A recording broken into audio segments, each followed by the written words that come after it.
Okay, so you guys can eat while I'm talking. The only condition is that you can't talk. So with the last presentation of today, inshallah, I'm going to talk about a systematic approach to marriage for healthier families and communities. I think a lot of the things that were addressed today are extremely important, but we would be remiss if we did not end at least talking a little bit about one of the major problems, especially in the African American Muslim experience, is the issue of marriage.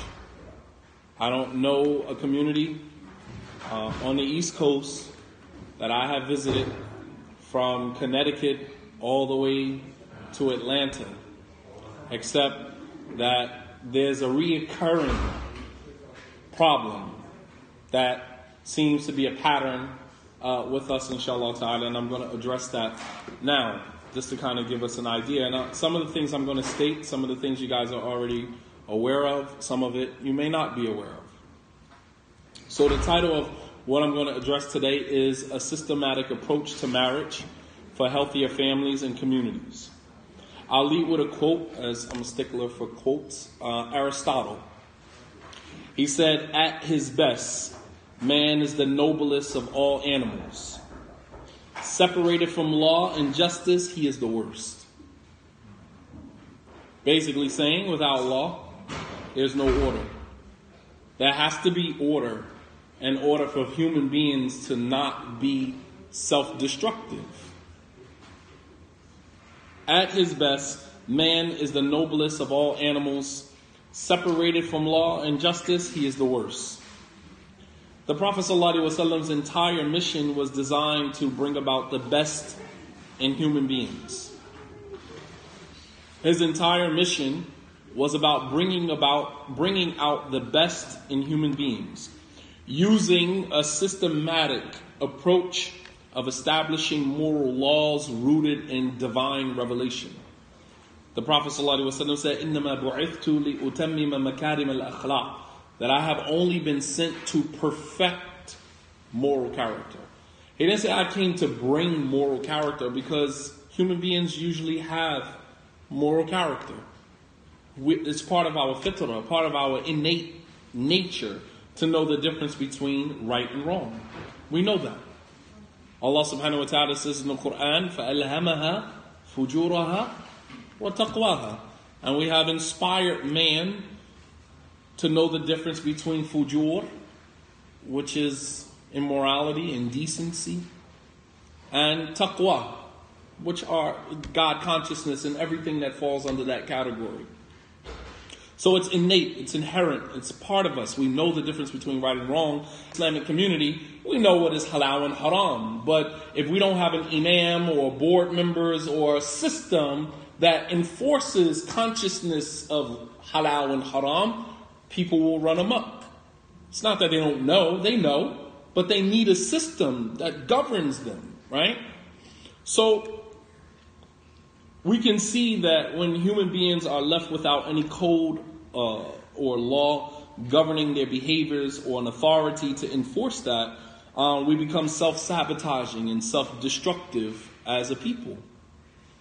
All right? Keep in mind, when Aristotle said that at best man is the noblest of all animals, we are the highest form of animal. The only thing that separates us from animals is intellect. Animals have instinct, impulse. We have the same impulses. Allah says in the Quran, وَخُلِقَ الْإِنسَانُ مِنْ عَجَلٍ. The human being was created in haste. We're hasty. We inherited that from Adam. So there's a natural propensity to be hasty, which is indicative of an impulse, person who gives in to their impulses. And without a governing system, a set of laws and rules to govern and someone to enforce that, we're going to give in to those impulses. But we are the highest form of animal. The only thing that separates us from animal is intellect. They function on instinct, we function on intellect. But when we don't use intellect, we begin to function on instinct. Everything becomes based upon how you feel, and this is where we are today. ثُمَّ رَدَدْنَاهُ أَسْفَلَ سَافِلِينَ, as Allah says that we have reduced man to being the lowest of the low. We've created you in the best of molds, and then we reduce you to being the lowest of the low. All right? So what we have witnessed in many Islamic communities of this dysfunction that we see on so many levels, which is kind of rooted in all forms of injustice, because that's what it ultimately leads to. When we see serial marriages, serial divorce, domestic abuse, this is all injustice, transgressions, violations of, codes of conduct that were given to us by the Quran and demonstrated in the behavior of the Prophet sallallahu alaihi wasallam. Violations, it's injustice, it's dhulm at its, and when we look at it as a whole. And a lack of a systematic approach to the institution of marriage, unfortunately has opened the door for so many injustices. All right. Marriage is a very delicate matter. I for the life of me, I just can't understand why. And there was a time in my life when I was very immature to my understanding of the institution of marriage. As Mae West said, that, relationships are great. Marriage is a great institution, but I'm not really interested in the institution. I just want the relationship part. I don't want laws, rules, roles. I don't want to be into all of that. I just want to enjoy what I want from the other person. And I think that for a long time in the Islamic community, that is the way that we've looked at marriage. What I can get from there is just complete exploitation, objectification of other people. I want to save myself from the hellfire. You're single, I'm single. That's just the right thing to do. Let's get married. No forward thinking about children, building a family. How do we integrate our family into the Islamic community? None of that. None of that comes to mind. All right. And I think that when we know better, we do better. And it's time for us to know better, for us to start doing better. All right. Marriage is a very delicate matter, considering that it involves the merging of families. When a man and a woman gets married, it's not just them two involved. His family, his mom, his dad, his grandparents, her family, her mom, her dad, her grandparents. If she has previous children from a previous marriage, if he has children from an existing marriage, all of that is now being merged together. All right. And the way we go in and out of marriages in our communities, you're saying to yourself, what are we doing? What are we doing? Like, we're merging a family, and then within weeks, within months, within a year's time, that family is being separated and pulled apart. Allah forbid that children, were, born out of that situation. But it involves the merging of two families. It involves the merging of children who are still sometimes processing the divorce of their biological parents. They're processing a divorce, and then we're rushing them off into another marriage before they even had a chance to process the divorce of their biological the biological parents. And, we're not looking at the overall influence that marriage has on the general Islamic community, whether positive or negative. And its ability to shape the way children view marriage altogether. Don't you know, when we continuously divorce in our community, how does that shape the way that our children view marriage? You ask the average teenage Muslim child right now, when are they getting married? They'll tell you, I'm never getting married. I'm never getting married. Because they've seen so much. They've been impacted in such a negative way. Because we're not thinking with each and every divorce how that's going to impact the larger community. Throughout the years, I don't think that we've taken the process of marriage as seriously as we should have. We saw marriage as a religious obligation rather than a communal or a social construct that is designed to build families and communities. We say, I don't want to sin, so let me get married. Right? And when you look at marriage from that perspective, it just becomes an obligation. You're not looking at it from any other perspective other than the fact that I want to save myself from the hellfire. Let me go ahead and get married. I'm at a certain age, and now your parents are pushing you off into marriage because they fear, you're going to go do something haram, so let me push you into marriage. So it becomes a religious obligation rather than a social construct that is designed to build families and communities, healthy families and communities. And when you when you look at marriage as a religious obligation, all you see is the rules of the marriage. Halal, haram, my rights, your rights. You don't see the other person as a human being. with all of their flaws, their mistakes, their hurts, their pain. You don't see any of that. All you see is that this is my right, right? So as you guys were talking about sexual abuse, right? Think about all of the sexual abuse that goes on inside marriages between husband and wife. A woman doesn't want to be sexually intimate, and it's my right to have sex with you. Going back to what Sister Sharia said, the woman in Islam doesn't even have control over her own body. That is what looking at marriage as a religious obligation, that's what it does. You totally overlook whatever that person is going through at that moment. This is what I want from you. And when I don't get it from you, I'll quote ayat, hadith, to shame you into getting from you what I want. What type of marriage, what type of relationship is that? That you have to quote an ayat or a hadith or a fatwa from a scholar to get sexual intimacy from someone that, you say you love. It's oxymoronic to me because that's not love. And then you'll have Islamic scholars and students of knowledge who reinforce that. The brother will send a text message or send an email to his homie who's a student of knowledge, graduate from the university. Is it haram for me to demand from my wife sexual relations? And then you have scholars and students of knowledge who entertain that without even asking, well, where is this coming from? Let me get to the bottom of the question before I actually answer it. And if you look at the Prophet ﷺ, he didn't always answer questions like that. There was a level of hikmah, wisdom behind answering questions. One guy came to him and said, "O Messenger of Allah, uqabbilu zawjati wa ana sa'im." Can I kiss my wife while I'm fasting? The Prophet said no. Another man came to him and said, "Can I kiss my wife while I'm fasting?" He said yes.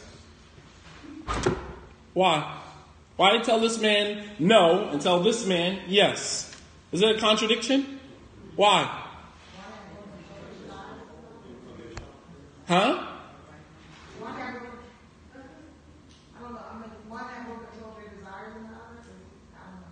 Okay, but why did the Prophet give one a response different from the other? One was older, he knew that the vigor was less in him, and the other one was younger, and he was more... Okay, I got it. But why did the Prophet respond like that? He knew that, but he responded the way that he did because different strokes for different folks. It's no one way, it's no cookie cutter method of answering questions, which means that he had to know a little bit something more deeper about the questioner for him to reply with the answer that he replied with. What am I saying here? I'm saying that when someone sends you an email, so you should know a little bit about the person before you respond to it, because if he can manage to squeeze a response out of you, if you say, for example, is it haram for a man to force himself upon his wife, when she's denying him sexual relations? Or he might say, because we get real slick with our questions, is it haram for my wife to deny me sex? He knew the answer, but he's going to ask. Right. He knows what the answer is. But he phrased the question in a way where all he needs you to do is validate it. So he says, "Sheikh, I have a question. Is it haram for my wife to deny me sexual relations?" And then you say, "No, it's haram for her to deny you. Allah says in the Quran, blah, blah, blah, blah, blah, blah." And what does he do? He takes all of that information, goes back to her, and he spiritually abuses her with it. Allah says in the Quran this. Meanwhile, she's denying him sexual relations because she caught him cheating. She felt violated. She found sexual pics in his phone from another woman. So, when someone comes to you and they're missing, one eye and they say, "Oh, this guy poked my eye out," don't be so quick to judge because the person who poked his eye out might not have either eye, is what I'm saying. So you got to look a little deeper beyond the question. Find out, why are they asking the question? What's the situation behind it? Right? Before you respond to the question is what I'm saying. And this is the danger with many of imams and people in these type of positions, that sometimes they exacerbate the pain. They exacerbate the trauma because they don't take enough time to understand how human beings function. So throughout the years, I just don't think that we've kind of taken this serious. We saw marriage as a religious obligation rather than a, social construct that is designed, to build families and communities that are that come attached with the responsibility to preserve our lineages, our communities. And in the past, imams, I'm going to kind of open the door to kind of show you how this started. In the past, imams have deferred the responsibility of looking over the women in the community to other individuals in the community. Deferred responsibility. To those who were perceived as honorable and noble, right? We were in a phase in our Islamic experience where we were running rampant with this term, the noble brother, this brother or that brother, And this was all based upon the fact that he sung your tunes, sung your praises, So he's now given the label noble, because he praises you, He sings your praises, he listens to everything that you say, and so therefore he's now given the label of being a noble brother, an honorable brother. So the imam would pass this responsibility of conducting sit-downs or looking over the affairs of the women, because that's a term that was used. Oh, we have a group of brothers who looks over the affairs of the sisters. All right. And possibly because the imam felt, the tedious task of conducting sit-downs was just a bit overwhelming for him. Or he saw working in close proximity with women as a personal challenge for his morality. Right. And if working in close proximity with women is a challenge for you, then you probably shouldn't be an imam. You guys agree with that? Do you think that an imam who has issues with women, right? I don't like to be around women, and this is real, this is a fact. I know imams personally who do not handle any affairs with women. They defer it to someone else, some other brother or sister in the community, because women are a fitna for him. Women are a fitna for everybody. Hello. Unless you're not a heterosexual. Any heterosexual male, women are a fitna for him. Like, is there any woman that is not a fitna? Aisha, she said she saw Juwayriya. She said the moment she saw Juwayriya, she knew the Prophet was going to want to marry her the moment he saw her. I mean, like, what man on the face of this earth is women not a fitna for? But if you are in a position of leadership and authority, and women is a personal challenge for you, then you should probably digress. You should probably step out of that position and find a lesser, responsible position, board member, perhaps, just teaching Arabic in the masjid or whatever the case may be, so that you don't put yourself in shoes that are not your size. But they do it anyway, right? And so therefore they place the responsibility on someone else's shoulders who may or may not be qualified to be that person. And this has opened, unfortunately, the floodgates for many shenanigans. Because what happens when the imam says, all right, this good brother and that good brother are going to be responsible for the sisters, the sit downs, and, that whatever, pseudo process they've created in the masjid, right? What ends up happening, please, you guys are just as much knowledgeable about this as I am. What happens when the imam defers the responsibility of the women in the community, marriage, to, other people in the community? What ends up happening?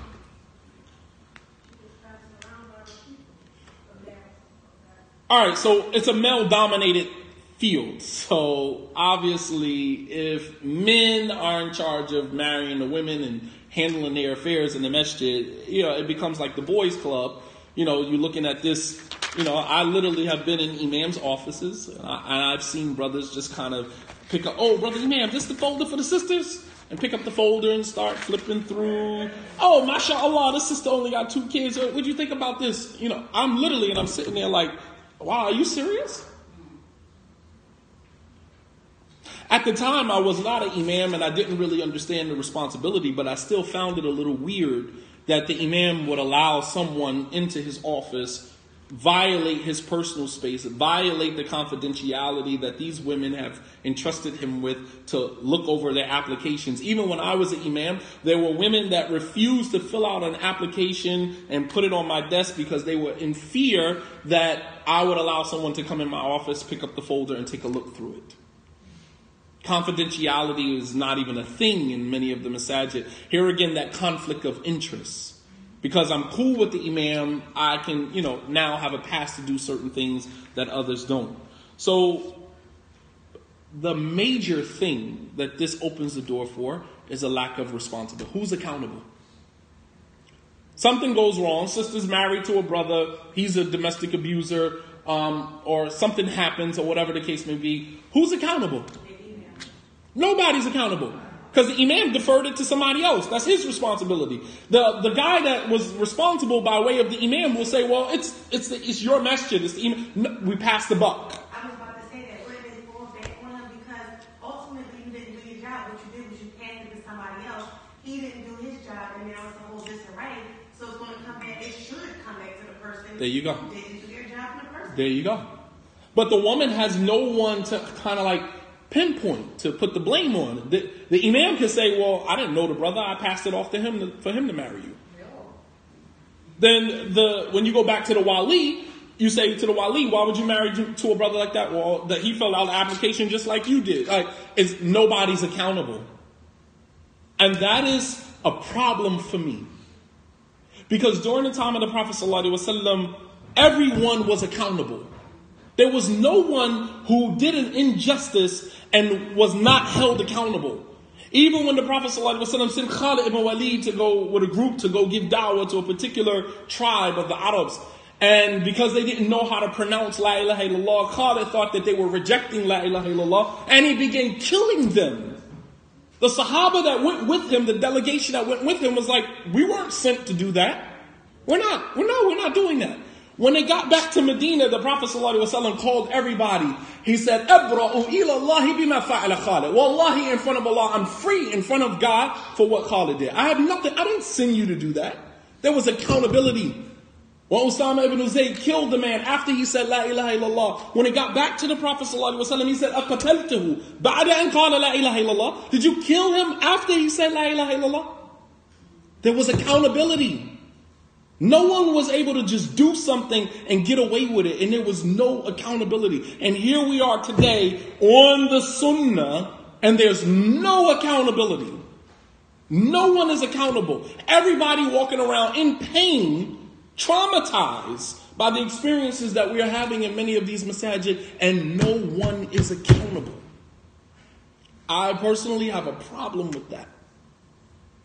Because just imagine that happens to your daughter, your son, and you show up at the masjid and everybody's passing the buck around. Nah, somebody is accountable for that, man. Don't make me randomly choose one of you to hold accountable. Somebody's accountable. I'm not leaving here with the, inshallah, we'll look into it. Inshallah, brother, be patient with. Nah, I'm sorry. That's not going to work for me.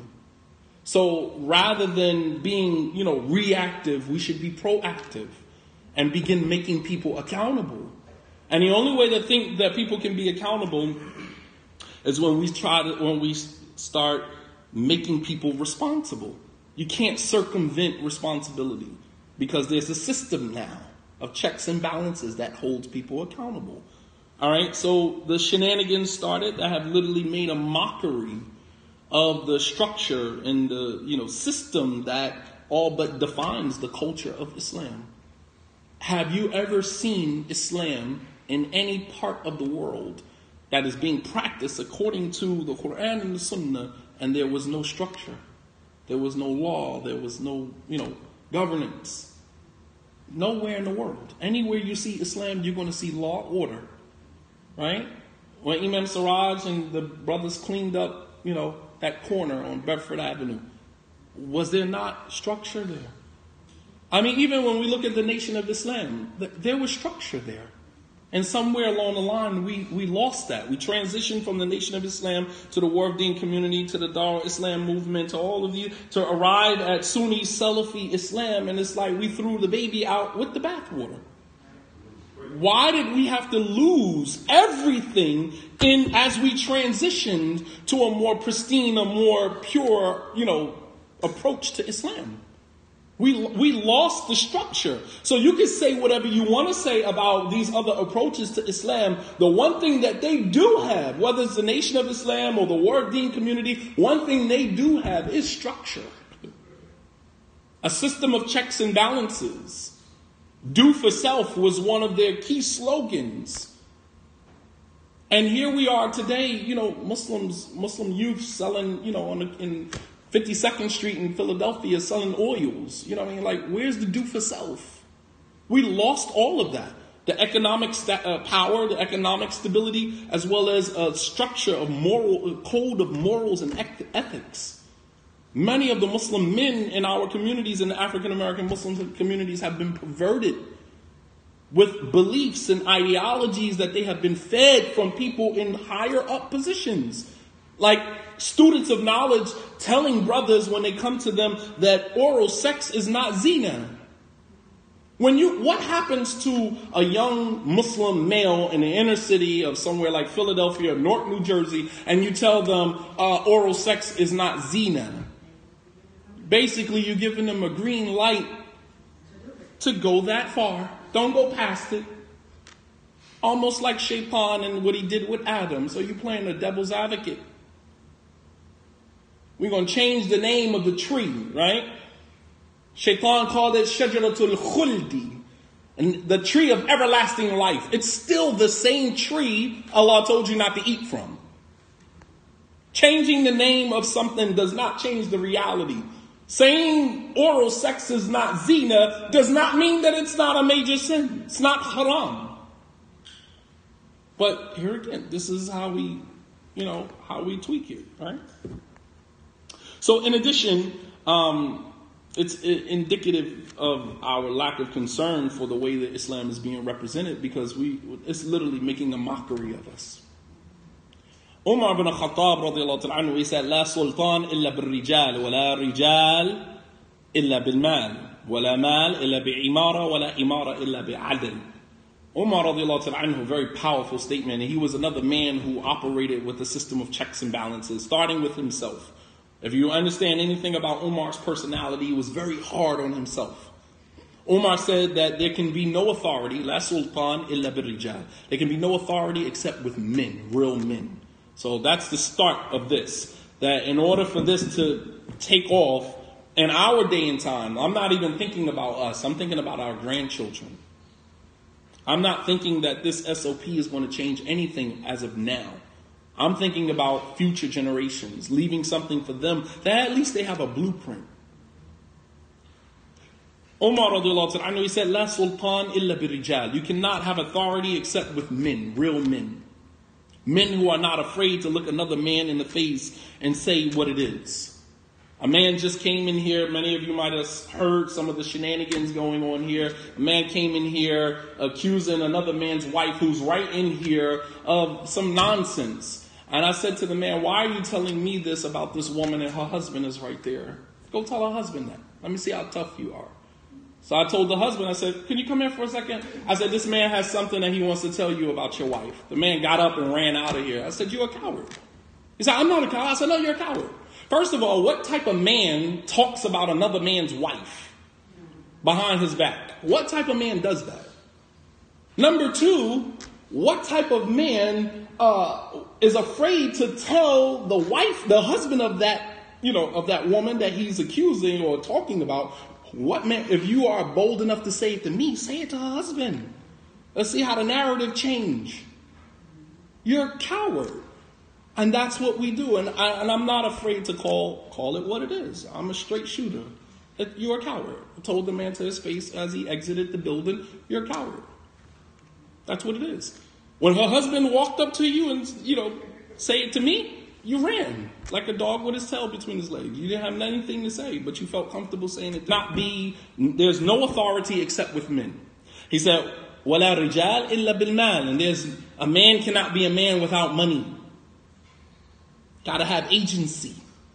The Prophet sought refuge from qahr al-rijal, from having men have authority over you. You gotta have agency. As an imam, you can't be friends as an imam. And I'm saying to you now, if anyone is listening, you an imam, you don't have friends. You can have friends. It's like, when you're the president, you don't have friends. You can't deal in personal business anymore. All of that stopped until you're done with your 4 years. Once you finish your 4 years, then you go back to your regular life. Once you're the imam, you don't have friends. Because that's dangerous. It creates It steals your agency, your ability to speak truth to power when it's necessary. You can't do it. Because you invited this brother over your house for iftar, y'all laugh, y'all talk, and then, a couple days later his wife comes to you and tells you that, the same man that was over your house the other night and you laughed with put his hands on her. What are you going to say to him? Come on, Ak, you need to chill, man. Are you a coward? That's what cowards say. Because a real man will say, there's no way that a man who comes and sits in my house and then 3 days later your wife, come on, man. Now you confront him about that. And we don't have that element amongst us anymore. And he said that there's no men except with money, meaning agency. He said, and there can be no money except with this system, and there can be no system except with justice. No system except with justice. So we've kind of passed the responsibility from one person to the next throughout, using titles. He's the wali, he's the imam, he's this, he's that. We use these titles to circumvent responsibility. Oh, that's not my job. That's not my responsibility. So everybody's kind of dodging accountability through the titles. And one of the biggest titles that we've used, that we've kind of stepped over, is the title that requires one to be accountable and responsible, and that is leader. You don't hear that term being thrown around in this African American Muslim community. Leader. So you have student of knowledge. I chuckle when I hear people say, I'm a student of knowledge. What does that even mean? Every Muslim is a student of knowledge.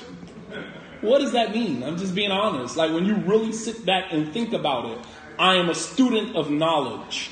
What does that mean? Every Muslim is a student of knowledge. You wake up every day trying to learn a little bit more about your religion on different levels. You're a student of knowledge of a higher degree? Maybe. But I'm a student of knowledge, so is everybody. Which is why, there was a time when there was only a select few who could use the term student of knowledge and they were given a certain status. Today, everybody's a student of knowledge. We've run the term, it has no weight, no value anymore. Imam. Everybody's an imam. I get called imam. I'm not even an imam. I haven't been an imam since 2013. I'm still called Imam Shadeed Muhammad. I'm not an imam. Facts. Because we just run the term. It has no weight to it anymore. I remember one of my professors in the university, he said, the term sheikh, we kind of just ran that in the ground too. He said, funny story. He said a guy got in a cab and there was a mosquito in the cab and the guy was like, get out of here, ya sheikh. Basically saying that, even a mosquito can be called sheikh, meaning that the term has no value to it anymore. It has no value. Right? And the only term that garners responsibility, accountability, is leader. So if I had to ask you guys right now, who is a leader? Who are the leaders in the African American Muslim experience? That's a rhetorical question. But nonetheless waiting. Huh? But nonetheless waiting. Nonetheless waiting? Weighty? Yeah. That's a question. Who are the leaders in the African American Muslim experience?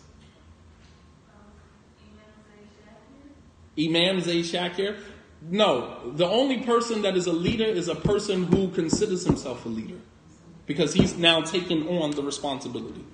You don't get to decide who the leaders are. Because you could say he's a leader, and I can go to him and ask him, are you a leader in the African American community? He'd just say, I'm a student of knowledge. He hasn't taken on that responsibility. You follow me? The only person that can say that they are a leader is someone who chose, because leaders are chosen for that position. They chose that position. You chose to put yourself in a position to be responsible and accountable. And, it seems like we kind of, circumvent that. So other than this, any and everyone can just, say it's not my responsibility. When the marriage fails, right, we tend to tell brothers and sisters, make better choices. Right? I put a post up on Instagram the other day, and sure enough, lo and behold, brothers and sisters need to make better choices, right? or to stop being hasty, or to be more patient, when in fact the real fault lies in the absence of a codified system that would help brothers and sisters make better choices. You follow me? How is there no system for marriage and divorce in our communities? And the systems that do exist, could all use a little, upgrade. It's the same system you've been using since the 1990s. Like, come on, upgrade. There's a different time, there's a different era, different people, different challenges, and we're still using the same system that we developed back in the early 2000s. Like, come on, man. But how do you shame brothers and sisters for the, huge, levels of divorce in the community when there's no system that would help them make better choices? There's no investigative team when a sister says to her wali, I'm looking to marry this brother. There's no real investigation going on. The imam should have a squad, should have a team of investigators to go out and investigate. Don't you know that when you go apply for an apartment, right? Don't you know that the person that is thinking about renting you the apartment or the house, he goes and does a background check, both professional and criminal. And he doesn't need your permission to do that. He doesn't need your permission to do that. Employers do that when they want to hire you. They go and they do a criminal background check, a professional background check. And they don't need your permission to do that. Because if you are arrested and you have a criminal background, that's public information. In Delaware, they posted, they have a whole website. You were arrested within that week, your mugshot is up. They have a whole website for that. It's public information. Because the public should know what crime you committed, because if they see you in their neighborhood, they should be alarmed. They should be aware. That's not private information. That's not your private information if you were arrested for a crime, a criminal conviction, a felony. That's not private information. That's public information. In New Jersey, you can go on the state of New Jersey Department of Corrections website and see where the guy is that, alhamdulillah, I was taken off because the system upgraded. So you won't see Shadid Muhammad's face up there. Shadid Muhammad actually doesn't even exist. So if you don't know my government, then you wouldn't know it anyway. So. But they upgraded the system. You can actually go to the Department of Corrections website. You can type in the person's name. The picture will come up, his entire profile. They'll tell you what he was convicted on, what prison he's at currently, how much time he's serving. Don't believe me? Go into your phones right now. Go into the New Jersey Department of Corrections website. You want to find out where your man is, what prison he's in, what he was really locked up for. And for the sisters who are in the habit of marrying brothers in jail, yeah.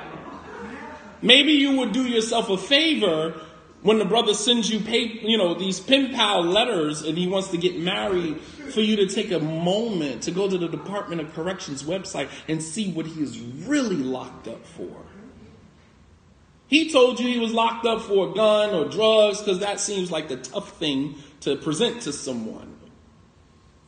Because it doesn't sound too cool when you say, I'm locked up for, molesting or raping or, doing something inappropriate. Right? That doesn't sound too cool. Especially when you're trying to marry a Muslim. Right? It doesn't sound too good. But these are all facts. So why shouldn't it be the case that when a sister is intended to a brother or looking at a brother for marriage, that she takes the same initiative and goes and does a background check on him? You don't need his permission. That's public information. You don't need his permission. So I'm just going to kind of breeze through some things just to kind of help. We're going to add these things to the SOP. Some of these things were things that I instituted when I was the imam at United Muslim Masjid in Philadelphia.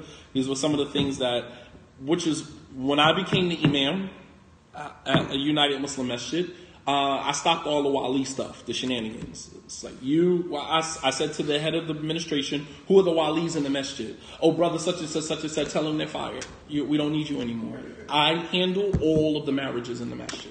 There is no marriage that is conducted in this masjid, not a sit down, not a marriage, nothing, except that it goes through me. Period. I took ownership, took responsibility of that. Now, mind you, that kind of put a burden on me because that's time consuming.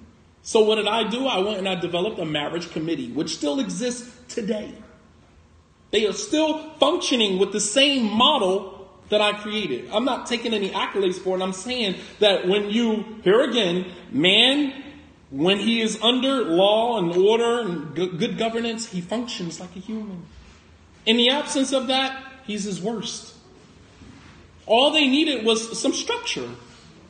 I came in and I provided the structure, the model, I gave it to them. Even though I'm no longer the imam, that system still works for them. How effectively, that depends on them. Because every imam, every person in position of leadership is different in the way that they function and the response that they're going to get from the community. It differs from person to person. Nonetheless, they have the blueprint. They have the model. So I'm just going to give you a few things that we're going to include in the SOP that you guys, we really need to push. One is that imams need a marriage committee consisting of brothers and sisters, young and old, educated, some not educated, married, unmarried, to help with collecting data, arranging sit-downs, meetings, and helping to form a marriage council so that in the event that those two are having problems, we have a marriage council that you guys sit in front of and they arbitrate and they mitigate or mediate your situation and help you find a healthy resolution. I think if every masjid, every imam had a marriage committee, the imam cannot do it all by himself. You got to be able to defer it to the people that are qualified. So there's a marriage committee in every masjid. And they're responsible for collecting the applications, looking over the applications, possibly trying to help people, match people up, right? And then, helping the imam conduct the sit-downs. The imam may not necessarily need to be there, but he appointed someone to sit in on the sit-down and then give him a follow-up of everything that happened. Possibly record the sit-downs. Not necessarily video, but audio. I want to hear the entire sit-down for myself. So that way we know if something was appropriate or inappropriate. Right? Checks and balances. So if the imam appoints someone to sit with the couple, you're going to record the entire sit down from beginning to end. Assalamu alaikum, we're starting, and when you finish. And you're also going to give me a follow-up of everything that took place. So that way, although the imam was not there, he has his eyes and his ears there. And there's a system of checks and balances. The sister can never say, oh, he said something inappropriate to me. We have it all on record. Everything recorded. This is how we hold people accountable. All right. A marriage council who will decide, whether or not the masjid will approve of this marriage. The imam should not be the only one to decide on that. The imam might say, yeah, you guys are a good look. I'll marry you. There should be a marriage council that says, based upon these factors, the masjid should go ahead and approve that marriage or not approve it. We're not telling the two people they can't get married. We're just saying here in this masjid, you will not get married or we will marry you. We will approve of that. You follow me? So there's a system. And this is because the community is ultimately responsible for the failure of the marriage. So why shouldn't we have some say-so in the marriage? Why shouldn't the community have say-so?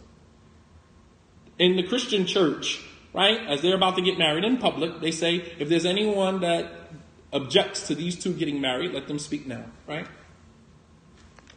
If a community member feels like this marriage is unfair, this brother should not be marrying, or this sister should not be marrying this brother. I know this sister has been married X amount of times, she has done this to this brother.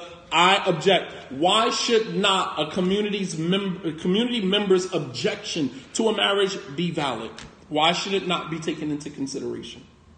Hear you out. You sit in front of the marriage committee and we say, well, why? Why do you think these two people shouldn't get married? Hear the person out. The person might have a legitimate claim. The person might say, I know this brother. He has STD. Did you guys do a medical examination, a checkup, a follow-up on? I know my friend was married to him. He gave it to her. He has it. I don't think it's fair that you should marry this sister to this brother. Number 2, couples should not be allowed to proceed with the finalization of the marriage except after a bare minimum of at least 2 months worth of sit-downs. 60 days, and even that is a stretch. But we know sometimes with young people, sometimes with new converts, and there's different situations and circumstances for everyone. But there should be a bare minimum amount that is established from the beginning. You're not walking into my office and getting married the same day you walk into my office. That's not going to happen. I don't know how many people I turned away, come in, Brother Imam, we need to get, it's an urgency for you, and it's not an urgency for me. Brother Imam, we need to get married today. Oh, that's good. I wish you the best, but you will not be getting married today here. That's not going to happen here. Well, what's the bare minimum? We had a bare minimum of at least 4 sit-downs. At least 4. And that's going to take you at least a month, because I don't have the opportunity to do 4 sit-downs in a week. 1 sit-down per week, which means that's going to take you up to a month. If you can't wait, there's a ton of other messages out there. So what we're changing now is the ton of other messages out there that will matter. No, we need to hold other masajid accountable. Other masajid have to be accountable. You cannot circumvent truth. You cannot come to one masjid and say, well, I want to get married today. The masjid says no. And so you go around the corner up the block to another masjid and pay the $100 fee or $150 fee, and the imam going to marry you. Because we're only hustling backwards when we do that. So, and the reason why is not to delay the process of marriage, but we need to make sure that people are understanding of all of the nuances that are coming along with this. We don't want to see you again. You understand? I tell my mechanic, fix my car. I don't want to see you again. Just fix it. I don't care how much it costs. Fix it. I don't want to see you again. When I pay you and I drive off with my car, I don't ever want to have to see you again. Period. So when we bring people together, sit down and, work out all of the details, and we marry you, we don't want to see you in the office again. So we did our due diligence. Number 3, those who are new converts to Islam. This is a whole nother chapter. Those who are new converts to Islam and have no Muslim family members or relatives actively involved in their lives should have a non-Muslim family member who is willing to go through the marital process with them. Facts. And many converts are groomed. Let me show you how the masjid grooms you. They'll tell you, the imam will tell you, that your family are kuffar, your family are not, which is just so disrespectful. Your family are kuffar, your family are non-Muslims. That don't mean that they don't believe in God.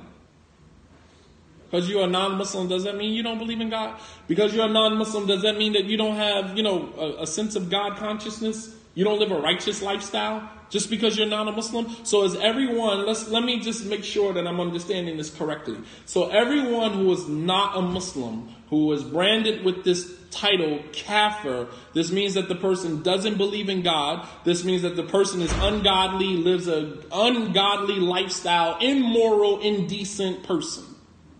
Is that what we're taking the word kafir to be? Or can some people who are labeled kafir, disbeliever, means that they still believe in God? Can you be a disbeliever and still believe in God? I'm asking. Not indicative when we say someone is a disbeliever. That does not mean they don't believe in God. They don't believe in Allah. The Prophet ﷺ's uncle, who was a mushrik, believed in Allah. The disbelievers of Quraysh believed in God, believed in Allah. Their issue was not they didn't believe in Allah. They said about the idols, مَا نَعْبُدُهُمْ إِلَّا لِيُقَرِّبُونَ إِلَى اللَّهِ زُلْفَى. We only worship the idols so they bring us closer to God. They believed in God. That wasn't their issue. So we cannot strip a new convert of their relationship with their family members under the guise that they are not Muslim. Because, believe it or not, the imam is a complete stranger to you, sister. The imam don't know you from a can of spray paint. But your father has been with you from day one. He loves you.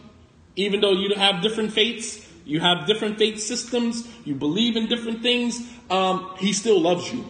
He still cares about you. He still wants you to marry someone that is a reflection of how he raised you or how he interacted with you. I'm pretty sure every father feels like that.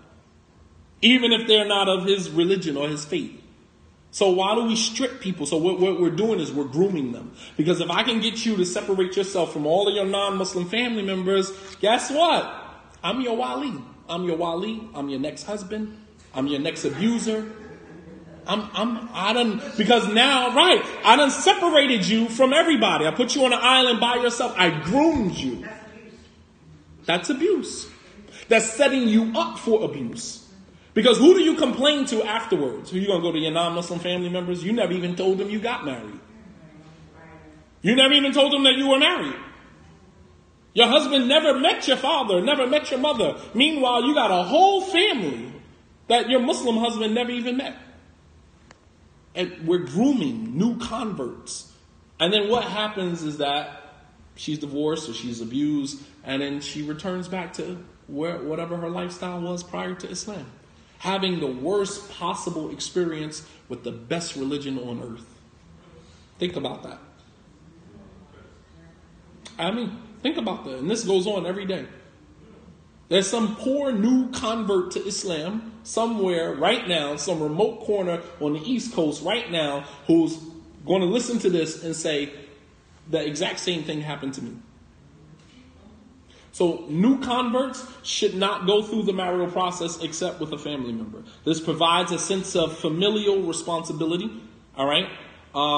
Considering that many may not feel the need to be responsible in front of the Islamic community, but will always feel, her uncle, her grandfather will always feel responsible for her. And not only that, it makes the new convert woman comfortable because at least there's a familiar face. At least there's someone that she knows. She's sitting in the imam's office as a complete stranger. Why do we automatically assume that because the guy is the imam, he has the best interests of everybody in the community? He doesn't. We're living amongst sociopaths. This is what our society has been reduced to. We objectify everybody. Meanwhile, she comes in the office, she's looking for marriage, and he's looking at her like, yeah, I'm looking for marriage too. He's not trying to help you. He's trying to help himself. It's not everybody, I'm just saying. In many of the African American communities, this is what goes on. Not just African Americans. It goes on in other communities. I mean, there's incidents that have been made public. Public. I don't have to mention names. You guys know who I'm referring to. Public individuals who are public figures, who have abused their position of authority, similar to what Sister Nisa was saying. That I have this, what do you call it? The power of... What? Power differential. I'm an imam, I'm a student of knowledge, and because I hold this powerful position, you're vulnerable in my hands. You'll pretty much do anything I tell you. So when the imam says, well, technically the salaf, blah, blah, blah, and I can actually see everything. So during the sit down, you can actually take off your hijab, you can take off your jilbab, you can pretty much take off everything because that's the way some of the salaf used to do. And you're like, okay, and you take off your overgarment. Yes, it happens every day. Every day. There should be a pre- and post-marital counseling free of charge on the community. Pre- and post-marital counseling free of charge, especially for the newlywed couples. The masjid needs to include this in their budget. Whatever the masjid budget is, you need to factor in that pre- and post-marital counseling. Before you get married, there's premarital counseling, and then once you get married, we have a series of workshops, seminars for newlywed people in the community. Because it's easy to get married. It's very difficult to maintain it. Number 5, all marriage contracts should be notarized so that they become legal documents. Contracts should also be explained during the workshop seminar phase of the overall marital education of the community. There should be marriage classes in every masjid. I don't understand why there's no marriage classes in the masjid. They're in every single masjid because there's marriages go on almost every week, every month in every masjid. Why are there not more education? As Dr. Brock once said, if marriage is half of your deen, how much of half of your deen do you know? Think about that. Number 6, the masjid should maintain documents marriage contracts, licenses, applications, restraining orders, etc., and keep them confidential for future references. Never know when you're going to need that information.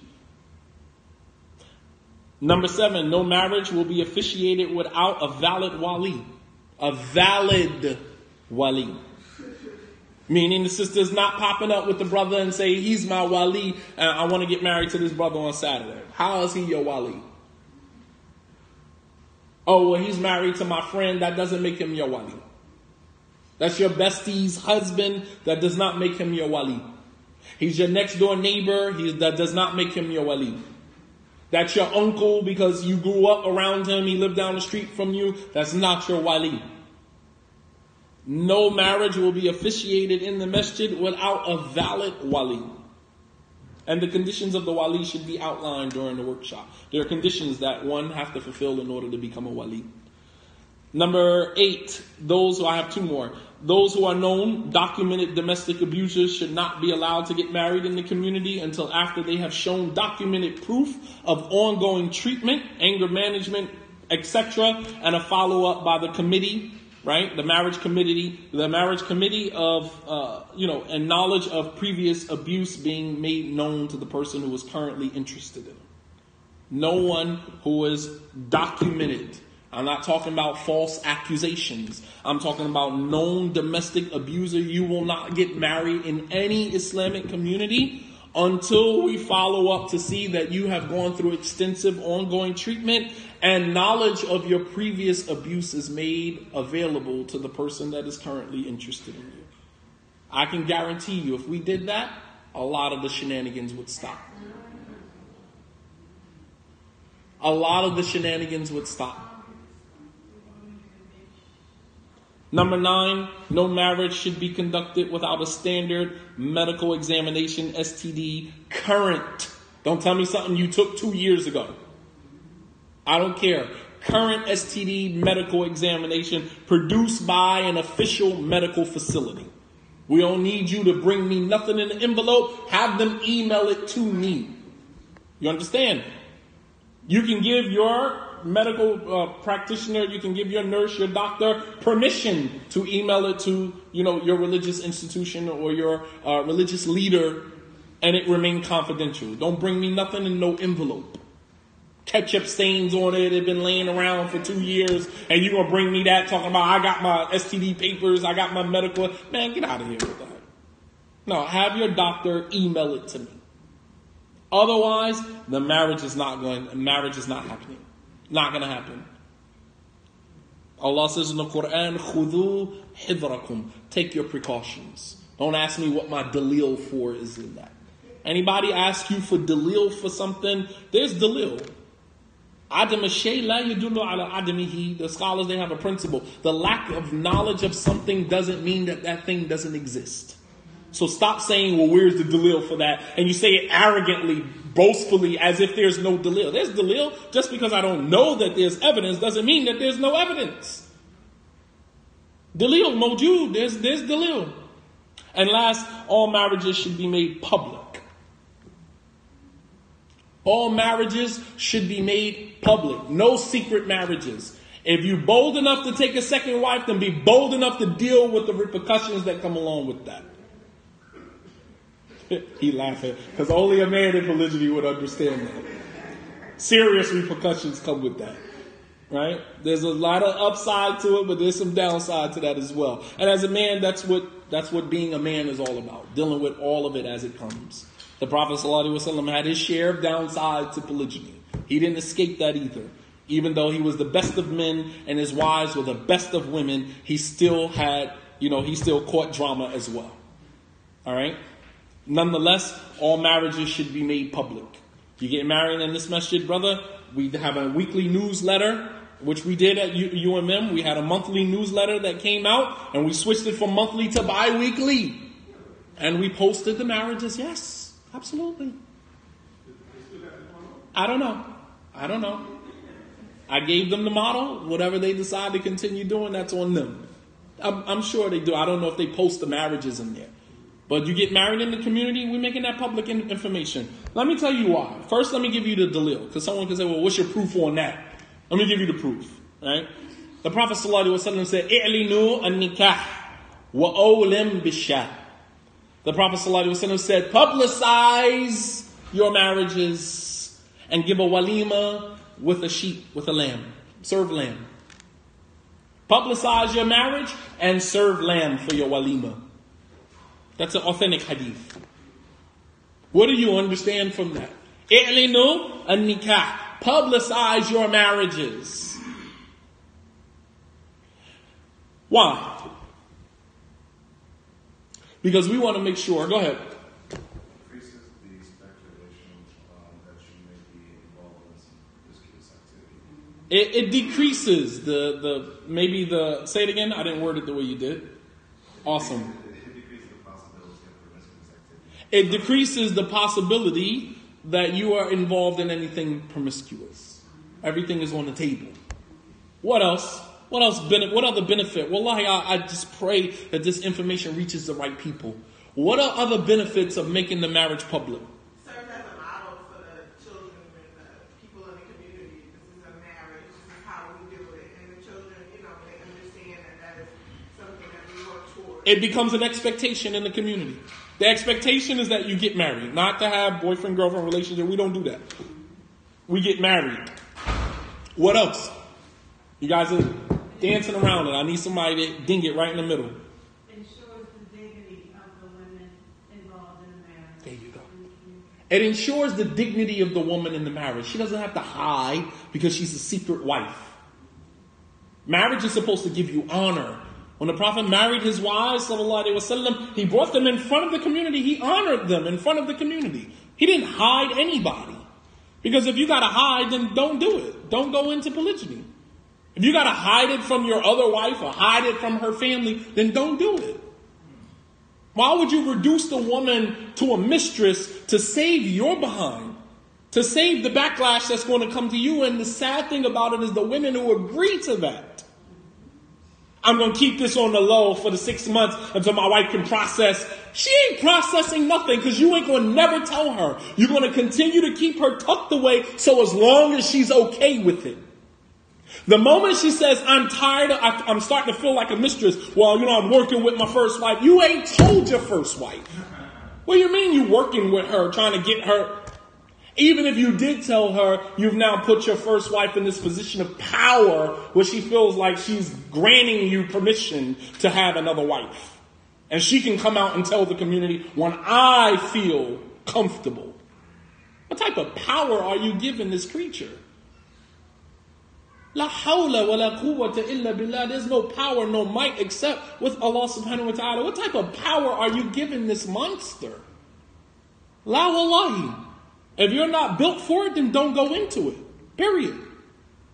But the other thing about making the marriage public is that we are not investing in the pain, redistributing the pain to the community members by the woman going into the masjid and finding out from her friends that her husband took another wife. Can you imagine how that would make a woman look at the imam and at the Islamic community? That you married me to my husband, and then secretly you married my husband to another woman, and you said nothing to me about it? And I come to Jumu'ah every Friday. I listen to the imam talk. I follow the rules of the administration. And then I walk into a masjid one day and have a community member tell me my husband got married at the very same masjid where I got married and nobody said anything to. That's the ultimate treachery. How dare you? How does that woman look at the imam in the face? You married me to my husband, and then you turn around and marry my husband to another woman and say absolutely nothing to me about it? Well, it's not my place. Well, it wasn't your place to marry him to her without consulting with the rest of his family either. But you did it.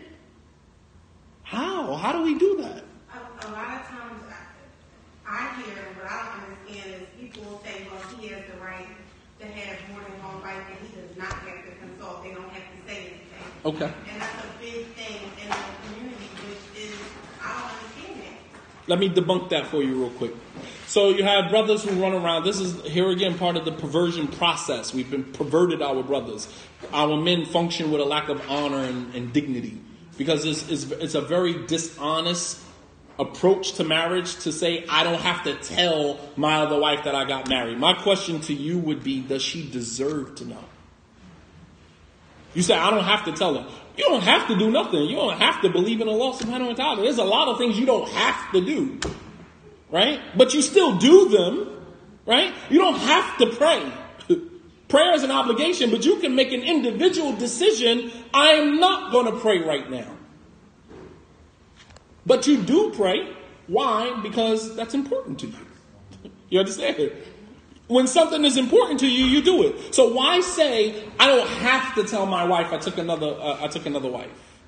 Well, if it was important to you, you would. So you can't conveniently be honorable. If you're going to be honorable, you got to be honorable all the way around the board. It doesn't work like that. There's no such thing as convenient honorable. And the last thing is that sisters should request and or run background checks on their potential spouses. This is to ensure the safety of her and her children. Perhaps you're marrying a brother who's a pedophile and you have children from a previous marriage. And you married his brother, no background check, no nothing, and the cycle continues. He does it to your children. Same thing he did to somebody else's children. But you didn't do a background check, you didn't do any investigation, and therefore you put your children in harm's way serving your own desires. Yeah.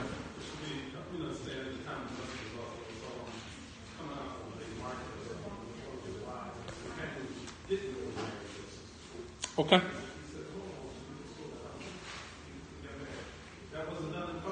Okay, good question.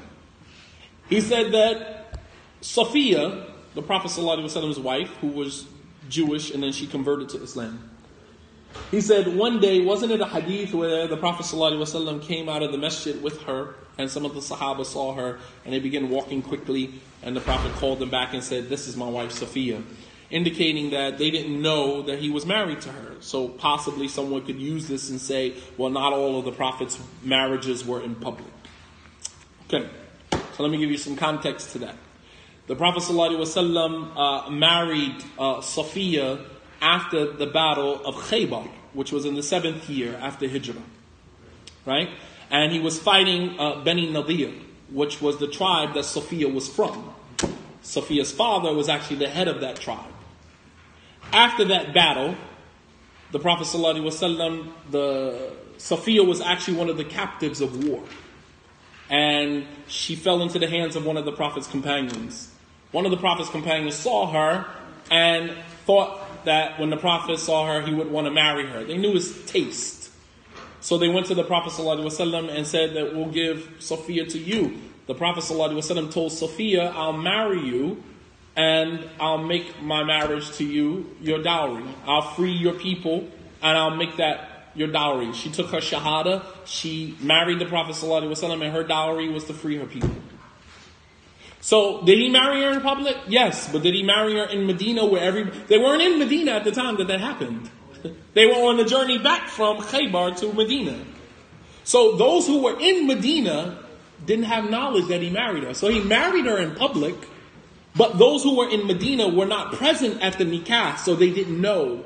So when he got back to Medina and he was in the masjid for Ramadan, for i'tikaf, Sophia came to visit him to bring him food and talk with him, and he walked her home. And one of the Sahaba two of them saw him walking with her. They didn't know that that was his wife. So no one can use that hadith as dalil because he did marry her in public. People in Medina didn't know about it because they weren't present at the time when he married her. There's an explanation for everything, man.